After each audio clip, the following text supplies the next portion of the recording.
और वहीं नए मंदिर मस्जिद विवाद से मोहन भागवत चिंतित हैं। कुछ लोग हिंदुओं का नेता बनना चाहते हैं। अयोध्या जैसे मुद्दे से हिंदुओं का नेता बनने की कोशिश। देश सद्भाव से चल सकता है, ये दिखाने की जरूरत है। अब देश संविधान से चलता है। कौन अल्पसंख्यक, कौन बहुसंख्यक, भारत में सब बराबर हैं।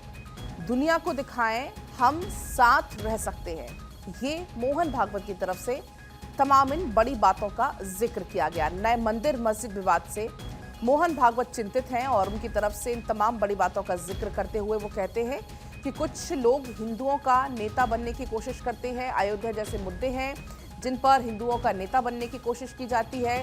देश सद्भाव से चल सकता है और ये दिखाने की हमें जरूरत है। अब देश संविधान से चलता है, ये भी उनके द्वारा कहा गया। उन्होंने ये भी कहा कि कौन अल्पसंख्यक है, कौन बहुसंख्यक है, इससे कुछ फर्क नहीं पड़ता। भारत में हर कोई बराबर है। दुनिया को हम ये दिखाएं कि हम साथ रह सकते हैं। तो इन तमाम बड़ी बातों का जिक्र आरएसएस प्रमुख मोहन भागवत करते हुए नजर आए।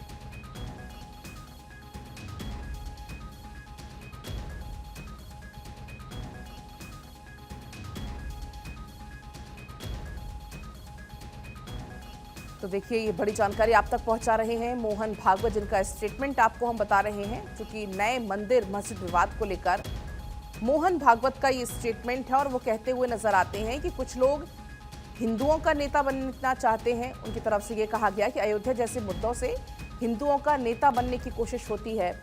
देश सद्भाव से चल सकता है, ये हमें दिखाने की जरूरत है। साथ ही उनकी तरफ से ये भी कहा गया कि अब देश संविधान से चलता है। कौन अल्पसंख्यक है, कौन बहुसंख्यक है, इससे कोई फर्क नहीं पड़ता भारत में, क्योंकि हर कोई बराबर है। हर किसी को बराबरी का हक मिलता है। दुनिया को हम ये दिखाएं कि हम साथ रह सकते हैं, एकता का संदेश दें, ये उनकी तरफ से कहा गया। और इन तमाम बड़ी बातों का जिक्र एक कार्यक्रम में जब शामिल हो रहे थे आरएसएस प्रमुख मोहन भागवत, उस दौरान इन तमाम बड़ी बातों का जिक्र करते हुए वो यहाँ पर नजर आए। देश संविधान से चलता है, ये भी उनकी तरफ से कहा गया। और साथ ही ये भी कहा कि दुनिया को हम ये दिखाएं कि हम सब एक साथ रह सकते हैं। एकता का संदेश देने की पूरी दुनिया को जरूरत है। भारत में हर कोई बराबर है। कोई अल्पसंख्यक है, कोई बहुसंख्यक है, इससे कोई फर्क नहीं पड़ता।